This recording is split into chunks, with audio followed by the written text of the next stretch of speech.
What Morgan need to understand is that the PNP make decision based on the circumstances that exist in the moment in time. Exactly. That is how PNP make decisions. Yes. So if the situation exists at the 5 years ago that the argument shouldn't be there, he would have a reason. They would have a reason why, and I'm sure they can justify the reason. Of course. When anybody make a decision based on the circumstances that exist. That's how decisions are made. Question 2. We also did have the contractor general as independent. Did the JLP move the contractor general and place him over the high C and change it from contractor general? Yeah, man. So what is their argument? we still have the contractual function going on right now. I think they call it. It include procurement and all them something now. So nothing wrong with that. But it's not a oversight body. That it's only a procurement. No. So don't go over that. I don't go beyond this. But we don't have nobody. Is the auditor general who looks at all contract now? So is it some fear the JLP have that they want to move out? Because it's Warmington come with this, and he's a defender of Andrew Wellness. As can to him. Let me just interject a little bit.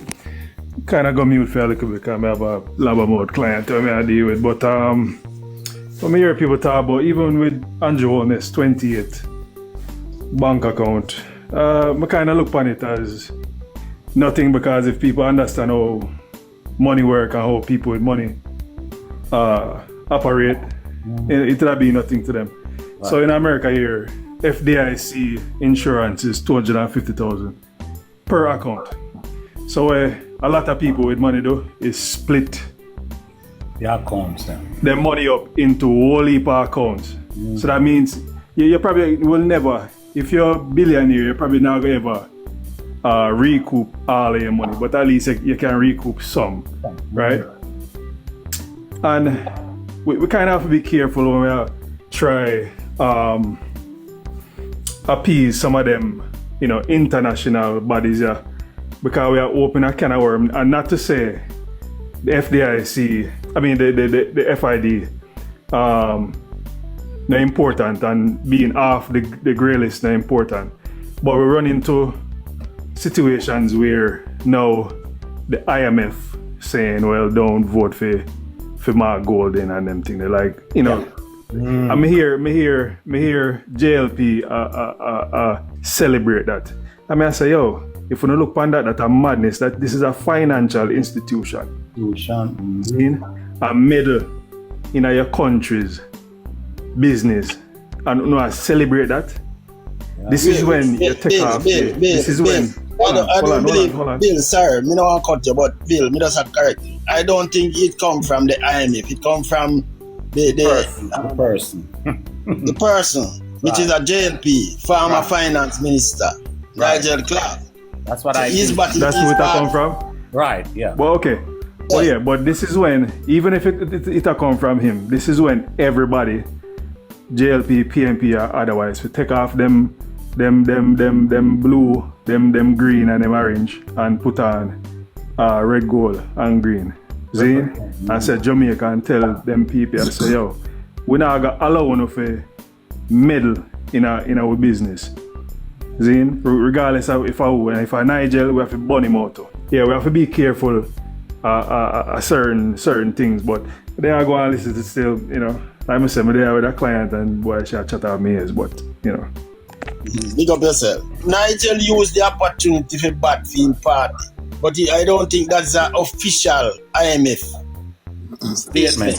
We don't know that. It's not an official IMF statement that is his batting for his party using the IMF platform. Like we see Andrew Wallace doing now, he's using government funding to advertise his party. If you listen to for advertisement coming out of the office of the Prime Minister. I'm entitled to that, I'm entitled to do that as a Prime Minister. But you see, that story about the IMF, let me tell you this. You can't put nothing past them people. Because I don't think Nigel Clark could use their platform on his own. And if you listen up earlier, the amount of appraisal that the IMF was giving Jamaica, you can't put nothing past them. These are not people who you can trust to that. And we all have to understand that. And if you understand the reason why PNP has tried them best to avoid the IMF. We understand. You can't put nothing past them. But Nasi, them if you understand, say it's a for-profit company, it's a private entity. So if you Nasi, I know say I got borrow money from me. Are you me I go wine there, you know? Yeah. It only makes sense, you know? Yeah. Them You get me know, them know if a fact say the PNP objective is to pay off IMF and depart from them and try to. Them don't want we to be financially free. So the person who ever stick with you are going to try to push support behind them to keep them there.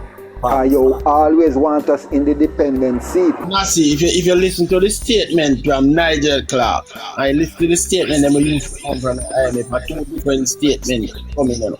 Well, Nigel Clark, you can do a political statement. The IMF statement is from a financial background. They are saying, yes, you pay off your debt, you're having your finances in order to pay off the debt. Let me tell you something.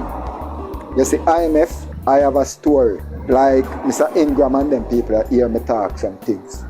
The IMF, Christine Lagarde, has emailed my brother on 2 different times. The first time when Mike Pompeo come here, few months before, them send an email to my brother pertaining to $10 million. IMF does not deal with individual. IMF deal with country. Before this present Secretary of State come to Jamaica, about 2 weeks, the IMF again sent an email to my brother. I said, you cannot trust these people. It's not a joke thing. It's a reason why, we just want to expound on that. It's a reason why they don't really deal with individuals, you know, or, you know, companies really. Right. Because they need resources just in case you can't play alone. You get me? So if you read any of them contracts when they might issue out to these countries, if you fault at the loan, they might come for your resources, you know. Yeah. Whatever you have, bauxite, anything, gold, oil, Exactly. it's theirs. You get me? IMF That we deal people with, can understand. It's a IMF dangerous we deal game. with people like IMF we deal with individuals like the Rothschilds and these people will have great amount of asset in terms of real estate. There are certain people where them would deal with, but you, me and you, the public, now gonna know say them do that are behind closed door. We only know of things when it come to country. And IMF no look on people from them third earlier, cause you don't have a you barely have 2 billionaire US holder in a Jamaica. You barely. Cause the last one we check, Joseph Matalan estimate at 2 point something billion. And Leachin estimate at 1 point something billion. We don't have them kind of wealth in Jamaica for IMF deal with individual them weird. So as me say, you have to be very careful with these people because them are orchestrator, you know. But in everything, the development over time we will see. And pertaining to Dennis Chung, everybody will see the outcome. We know in the near coming days. Yes. Because he was put there for a purpose, whether it be good or bad, you know. So the purpose where him put there for, it have to come to the light, one way or the other. And me hear Mr. Warmington digging up a file about the levy. Now, when you as a member of parliament going around and I do something like this about slavery, are you trying to tell Jamaican that these people don't have no right in our country? The agreement with the Jarrett and the government in St. James. St. James, yeah. Are you questioning these people background who can tell you that their ancestors was in Jamaica from the 16th century? Okay. As politicians, we have to you have to be careful how you go out and spread narrative about other politicians. Because Warmington is a disgrace to Jamaica to represent people. No, listen to him. no, but you have to listen to it because him sit in the office, in public office, and I make certain speech. Yeah. And a lot of us. Warmington only could represent jail. Warmington could have never be a member of IPM. Yeah. The PMP not take chat to we as PMP. No member of parliament can't chat to we like we are dog. You crazy? You're mad. We not stoop to them something, but it's the JLP. Them we stoop and then say one time I them boss. We in the People's National Party, we elect members and officers of the party. We know a constitution of the People's National Party where our members and we elect people who represent. We don't elect leaders and party. That is the PMP different. Them know one time and then gone.